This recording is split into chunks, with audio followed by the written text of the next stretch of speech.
Good evening, or good morning, or good afternoon, depending on when you might be listening to this. Today we will be discussing the Spanish flu pandemic of 1918. This is a topic that has been covered extensively in numerous academic papers, textbooks, historical documents, and various other sources of information that you may or may not have encountered in your educational journey or personal reading experiences. The Spanish flu, which was also known by various other names that different people used at different times in different places, was caused by what scientists now refer to as the H1N1 influenza A virus. This virus, much like other viruses that exist in the world, was a microscopic organism that had the ability to replicate itself within host cells, which in this case were human cells, though it may have also affected other species, as viruses sometimes do. The H1N1 designation refers to specific proteins found on the surface of the virus. These proteins, known as hemagglutinin and neuraminidase, are numbered according to their specific characteristics. The H stands for hemagglutinin, which is protein number 1 in this particular case, and the N stands for neuraminidase, which is also protein number 1 in this particular instance. These proteins play important roles in how the virus functions, though the specific mechanisms of these functions are complex and involve various biological processes that occur at the cellular level. Now, regarding the origins of this virus, it is important to note that the origins are, as many historical matters tend to be, somewhat debated among scholars, researchers, historians, epidemiologists, and other experts who study these types of phenomena. Some theories suggest that the virus may have originated in the United States, while other theories propose that it may have originated in Europe, and still other theories suggest alternative locations entirely. The uncertainty surrounding these origins is not uncommon when dealing with historical events that occurred over 100 years ago, when record-keeping and scientific understanding were different from what they are today. The name Spanish flu itself is somewhat misleading, as many experts have pointed out over the years. Spain was not necessarily the origin of this pandemic, nor was it necessarily more severely affected than other countries. The reason it became known as the Spanish flu relates to various factors involving wartime censorship, media reporting practices, and the specific circumstances that existed during World War I, which was occurring simultaneously with this pandemic. During World War I, many countries that were actively involved in the war effort had implemented various forms of censorship regarding news and information that might affect morale or provide strategic advantages to enemy forces. Spain, being a neutral country during this conflict, did not have the same censorship restrictions in place. Therefore, Spanish newspapers and media outlets were more free to report on the pandemic as it developed, leading to more public awareness of the situation in Spain compared to other countries where information about the pandemic was being suppressed or limited. This pandemic spread rapidly across continents, which is a characteristic that many pandemics share, though the specific rate and pattern of spread can vary depending on numerous factors, including transportation methods, population density, social behaviors, public health infrastructure, and various other elements that influence how diseases move through populations. The movement of troops during World War I played a particularly significant role in the spread of this pandemic. Soldiers were moving between different locations, different countries, different continents, often in crowded conditions aboard ships, trains, and other forms of transportation that existed at that time. These crowded conditions provided ideal circumstances for the transmission of respiratory illnesses like influenza. When large numbers of people are gathered together in confined spaces for extended periods of time, as was often the case with military transport and military camps, viruses that spread through respiratory droplets have numerous opportunities to move from one person to another. A single infected individual could potentially transmit the virus to many other individuals within a relatively short period of time. And those newly infected individuals could then continue to spread the virus to additional people as they moved to new locations. The pandemic affected millions of people around the world. The exact number of people who were affected is difficult to determine with complete precision, as record-keeping during this time period was not as comprehensive or standardized as it is today. Different countries had different systems for tracking illnesses and deaths, and some areas may not have had systematic tracking at all. Additionally, during wartime, resources that might normally be devoted to public health record-keeping were often redirected to support the war effort. However, based on the records that do exist, and the estimates that researchers have made using various methodologies, it is generally accepted that the pandemic resulted in millions of infections and deaths globally. Some estimates suggest that as many as 1/3 of the world's population may have been infected with the virus, though not all of those infections resulted in death. The duration of this pandemic was approximately 2 years, with the most significant waves of infection occurring in 1918 and 1919, though there were also smaller waves that continued into the early 1920s. Pandemics often occur in waves, with periods of increased activity followed by periods of decreased activity, followed again by periods of increased activity. This pattern can be influenced by various factors, including seasonal changes, population movements, the development of immunity within populations, and changes in the virus itself. The first wave of the Spanish flu pandemic occurred in the spring of 1918. This initial wave was notable for being relatively mild compared to what would follow. Many people who became ill during this first wave experienced symptoms that were similar to typical seasonal influenza, and while there were certainly deaths, the mortality rate was not exceptionally high compared to normal seasonal flu patterns. However, the second wave, which began in the fall of 1918, was dramatically different. This wave was characterized by much more severe illness and significantly higher mortality rates. The reasons for this increased severity are not entirely clear, though scientists have proposed various theories, including the possibility that the virus had mutated to become more virulent, or that other factors, such as bacterial co-infections or weakened populations due to wartime conditions, may have contributed to the increased severity. The third wave occurred in the winter and spring of 1918 to 1919, and while it was less severe than the second wave, it still caused considerable illness and death in many areas. Some locations experienced additional smaller waves throughout 1919 and into 1920, though these were generally less significant than the major waves of 1918 to 1919. The severity of the outbreak varied significantly by region, which is another characteristic that is often observed in pandemic situations. Some areas experienced very high mortality rates, while other areas were less severely affected. These variations can be attributed to numerous factors, including population density, public health infrastructure, climate conditions, social and cultural practices, economic conditions, and various other local factors that can influence how diseases spread and affect populations. One of the most notable characteristics of the Spanish flu pandemic was that it caused exceptionally high mortality rates among young adults, typically those in the age range of approximately 20 to 40 years old. This was unusual because seasonal influenza typically causes the highest mortality rates among very young children and elderly adults, while healthy young adults usually have lower mortality rates. The reasons for this unusual age distribution of mortality are not entirely clear, though researchers have proposed several theories. One theory suggests that older adults may have had some immunity from exposure to similar viruses earlier in their lives, while younger adults had not been exposed to similar viruses and therefore had no pre-existing immunity.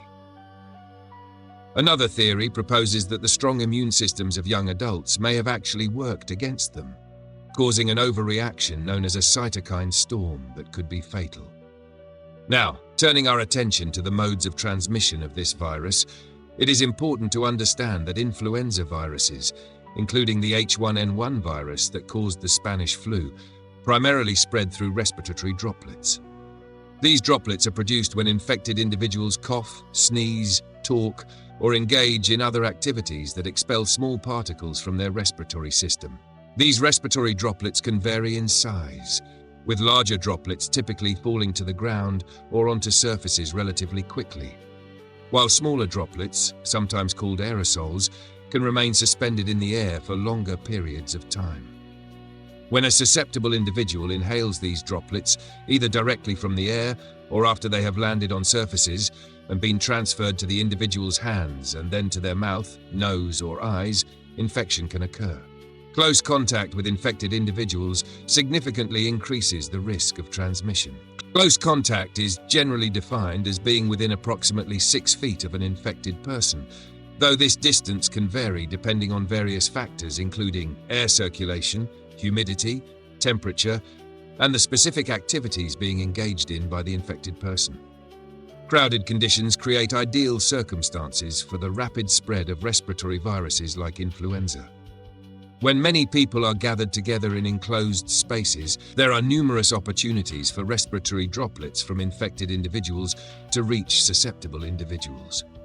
Additionally, in crowded conditions, it may be difficult or impossible to maintain adequate distance between individuals, further increasing transmission risk.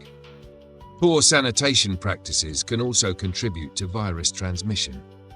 While respiratory viruses primarily spread through respiratory droplets, they can also survive on surfaces for varying periods of time, depending on the specific virus and environmental conditions.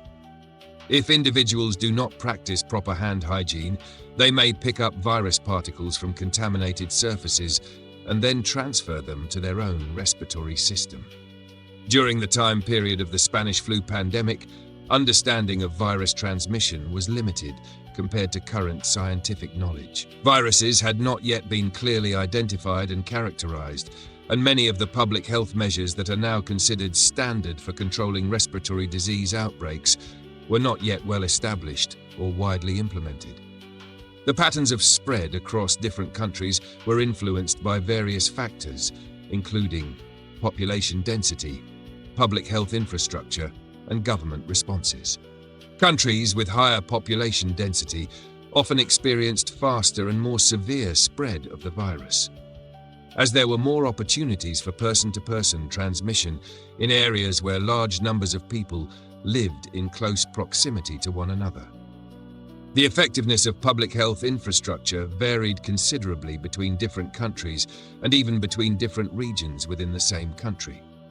Some areas had well-developed systems for tracking and responding to disease outbreaks, while other areas had limited or no such systems in place. Areas with better public health infrastructure were generally better able to implement measures to slow the spread of the virus and provide care for those who became ill. Government responses to the pandemic also varied widely. Some governments implemented proactive measures such as closing schools, banning public gatherings, and promoting public health practices like mask wearing and improved hygiene. Other governments were slower to respond, either due to lack of understanding about the severity of the situation, competing priorities related to the ongoing war, or various political and economic considerations. Countries with more proactive government responses generally experienced better outcomes in terms of controlling the spread of the virus and reducing mortality rates. However, it is important to note that many factors beyond government response influenced outcomes, and some countries may have benefited from favorable circumstances that were beyond their control. Moving now to the medical and public health response to the pandemic, it is important to understand that the initial reactions were characterized by various challenges and limitations that reflected the state of medical and scientific knowledge at that time. Many governments were initially slow to respond to the crisis, though this was partly due to competing priorities related to World War I. Resources that might otherwise have been available for public health responses were being used to support the war effort, and attention that might have been focused on the developing health crisis was divided between multiple urgent priorities. Medical professionals faced significant challenges during this pandemic. The understanding of viruses and viral diseases was limited, as viruses had not yet been clearly identified and characterized by scientists. This lack of understanding complicated efforts to develop effective treatments and prevention strategies. Additionally, medical resources were often limited or stretched thin. Many doctors and nurses were serving in military roles or were otherwise involved in supporting the war effort, leaving fewer medical professionals available to care for civilian populations affected by the pandemic. Medical supplies and equipment were also often in short supply due to wartime demands. The hospitals and medical facilities that were available were often overwhelmed by the large numbers of patients seeking care. In many areas, the healthcare system was simply not equipped to handle the volume of patients that the pandemic generated, leading to situations where sick individuals could not receive adequate medical attention. Despite these challenges, medical professionals made extensive efforts to understand the virus and develop effective treatments. These research efforts, while not immediately successful in controlling the pandemic, provided valuable knowledge that would prove useful for future influenza research and pandemic preparedness. Vaccine development during the 1918 pandemic faced numerous obstacles. The technology and scientific understanding necessary for developing effective viral vaccines did not yet exist in the form that we know today. While some attempts were made to develop vaccines, these were generally not effective against the influenza virus that was causing the pandemic. However, the knowledge and experience gained during these early vaccine development efforts provided important insights that would inform future vaccine research. The lessons learned during the Spanish flu pandemic contributed to the eventual development of effective influenza vaccines in later decades. Public health measures and interventions that were implemented during the pandemic included various strategies that are still used today during disease outbreaks. Quarantine measures were employed in many areas, involving the isolation of individuals who were known or suspected to be infected with the virus. The goal of quarantine was to prevent these individuals from having contact with healthy individuals, thereby reducing opportunities for virus transmission. Isolation protocols were established for those who were confirmed to be infected. These protocols varied from place to place, but generally involved keeping infected individuals separated from the general population until they were no longer contagious. In some cases, isolation occurred in specialized facilities, while in other cases, individuals were isolated in their homes. The use of masks became a significant intervention in many areas during the pandemic.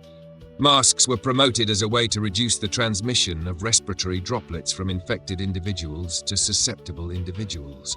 The masks used during this time period were generally made of cloth or gauze, and while they were not as effective as modern medical masks, they did provide some protection against respiratory droplet transmission. Other public health measures that were implemented in various locations included the closure of schools, theaters, and other public gathering places, the cancellation of public events and gatherings, restrictions on travel, and the promotion of improved hygiene practices such as frequent hand washing. The effectiveness of these various public health measures varied depending on how consistently they were implemented, how well they were followed by the public, and various other factors related to local conditions and circumstances. Now, examining the impact of this pandemic on society, we must consider the effects on population and mortality rates, which were substantial and far-reaching in their consequences for communities around the world. The global death toll from the Spanish flu pandemic has been estimated at approximately 50 million deaths, though some estimates suggest the number may have been even higher, possibly reaching 100 million deaths worldwide. These estimates are based on available records and statistical analyses, but the true number will never be known with certainty due to incomplete record-keeping during that time period. To put this death toll in perspective, it exceeded the number of military deaths from World War I, which was occurring simultaneously. This means that the pandemic was killing more people than the war itself, though the pandemic deaths received less attention at the time due to wartime censorship and the focus on military activities. The demographic impact of the pandemic was particularly notable because of its unusual pattern of affecting young adults disproportionately. As mentioned earlier, this was different from typical seasonal influenza patterns, which usually cause the highest mortality rates among very young children and elderly adults. This unusual age distribution of mortality had significant social and economic consequences. Young adults in their 20s and 30s are typically in their most productive years, both economically and in terms of family responsibilities. When large numbers of people in this age group died, it left gaps in the workforce, created economic hardships for families who lost primary breadwinners, and left many children orphaned. The pandemic prompted significant public health responses that would influence future strategies for managing health crises. The experience of dealing with this pandemic provided valuable lessons about the importance of disease surveillance, the need for coordinated public health responses, and the effectiveness of various intervention strategies. These lessons would prove valuable in dealing with future disease outbreaks and would contribute to the development of more sophisticated public health systems and emergency preparedness plans in many countries around the world. The economic and social consequences of the pandemic were extensive and long-lasting. The pandemic caused significant economic disruptions in many sectors, leading to business closures, unemployment, and reduced economic activity in many areas. Labor shortages emerged as businesses struggled to find employees due to illness, death, and quarantine measures. These labor shortages affected productivity and economic growth in many industries, and in some cases led to permanent changes in economic structures and practices. The pandemic also caused changes in social behaviors and attitudes towards health and hygiene. The experience of living through a major pandemic made many people more aware of the importance of public health measures and personal hygiene practices. These changes in attitudes and behaviors would have lasting effects on society, influencing everything from personal hygiene habits to public policy approaches to health and safety issues. The changes to daily life and societal norms that occurred during the pandemic were significant and in many cases permanent. The pandemic led to a greater emphasis on public health measures, such as wearing masks and practicing social distancing, concepts that became more widely understood and accepted as a result of the pandemic experience. Societal norms regarding illness also shifted, with increased awareness and sensitivity towards community health issues. People became more conscious of the potential for individual illnesses to affect entire communities, leading to changes in how people thought about their responsibilities to others when they were sick. These changes in daily life and societal norms would continue to influence public health policies and practices for decades to come, contributing to improved preparedness for future health crises and a better understanding of the importance of community-wide approaches to disease prevention and control. Turning now to the scientific and historical analysis of this pandemic, we can examine the various research efforts that have been undertaken to better understand the virus and its impact on society. Scientific studies of the virus have focused on uncovering its genetic structure to better understand its characteristics and how it was able to cause such severe illness and high mortality rates.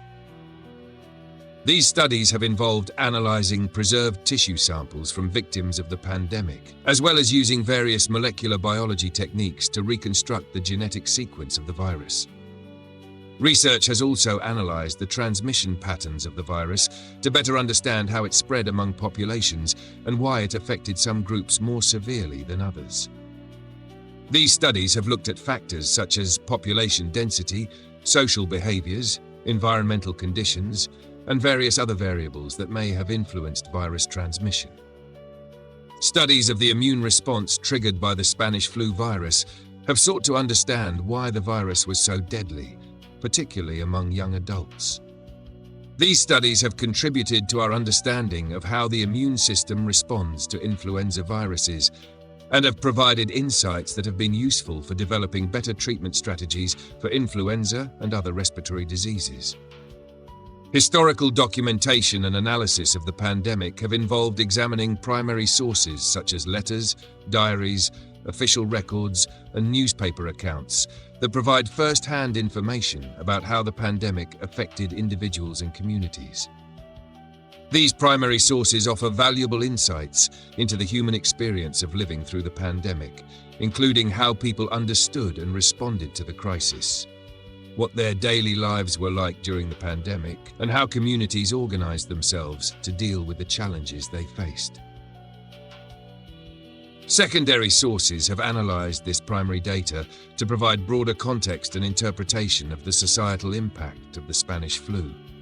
These analyses have looked at patterns across different communities and countries, examined the long-term consequences of the pandemic, and drawn comparisons with other historical disease outbreaks. Studying this historical documentation helps us understand how societies responded to and adapted during the Spanish flu crisis, providing valuable lessons for how we might better prepare for and respond to future pandemic situations.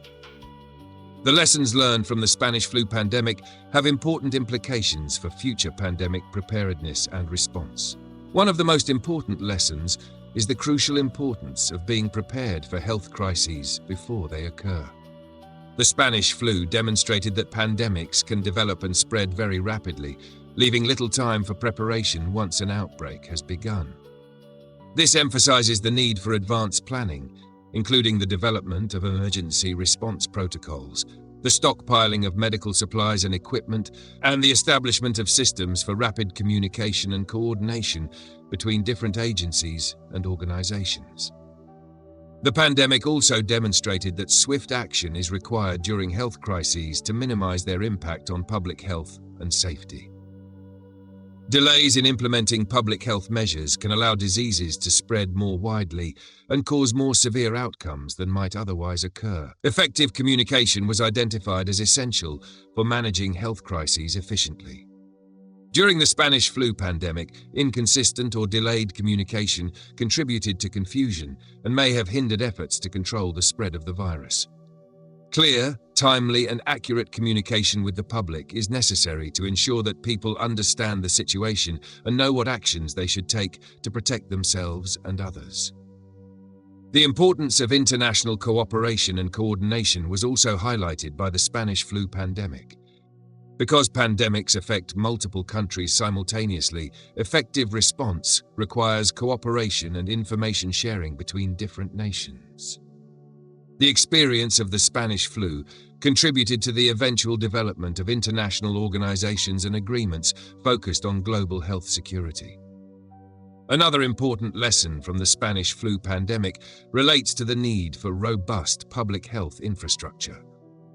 Communities with better developed public health systems were generally better able to respond effectively to the pandemic, while communities with limited public health infrastructure often struggled to implement effective control measures.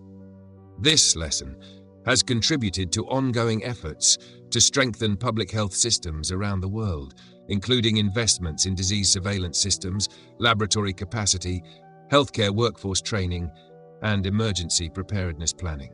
The Spanish flu pandemic also demonstrated the importance of scientific research and development in preparing for and responding to health crises. While the scientific understanding and technology available during the 1918 pandemic were limited, the research efforts undertaken during and after the pandemic contributed valuable knowledge that has informed subsequent pandemic preparedness and response efforts. Continued investment in scientific research, including basic research on infectious diseases, vaccine development, antiviral drug development, and public health intervention strategies, is essential for improving our ability to prevent and control future pandemics. The social and economic impacts of the Spanish flu pandemic also provide important lessons for future pandemic planning. The pandemic demonstrated that health crises can have far-reaching consequences beyond their direct health effects, affecting economic systems, social structures, and community relationships. Understanding these broader impacts is important for developing comprehensive pandemic response plans that address not only the immediate health crisis, but also the secondary social and economic effects that may occur. This includes planning for how to maintain essential services, support vulnerable populations, and minimize economic disruption during health emergencies. The experience of the Spanish flu pandemic has also contributed to our understanding of the importance of equity and social justice considerations in pandemic response. The pandemic affected different communities differently, with some groups experiencing disproportionately severe impacts due to factors such as poverty, discrimination, or limited access to healthcare. These disparities highlight the need for pandemic response plans that specifically address the needs of vulnerable populations and work to ensure that all community members have access to the resources and support they need during health crises.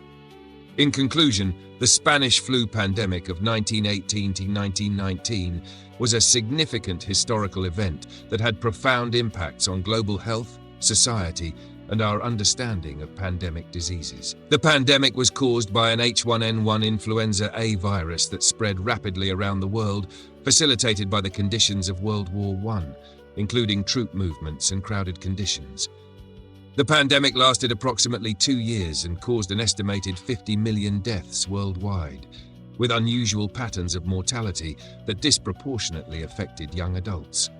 The medical and public health response to the pandemic was limited by the scientific understanding and resources available at that time, but the efforts made during the pandemic contributed valuable knowledge for future pandemic preparedness.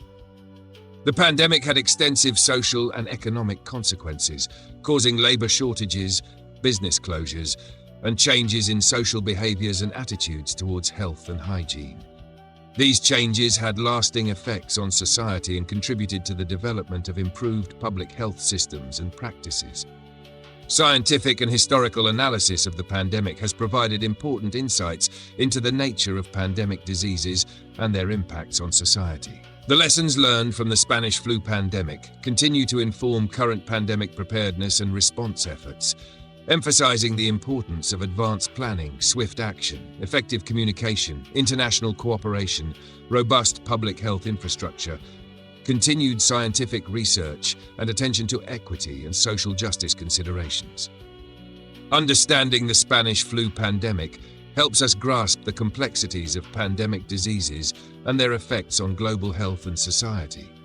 The knowledge gained from studying this historical pandemic continues to be relevant today, as we work to prepare for and respond to future health crises, ensuring that we are better equipped to protect public health and minimize the social and economic impacts of future pandemics. The comprehensive analysis of the Spanish flu pandemic demonstrates the interconnected nature of health, society, and economic systems, and the importance of taking a holistic approach to pandemic preparedness and response that addresses all of these interconnected elements.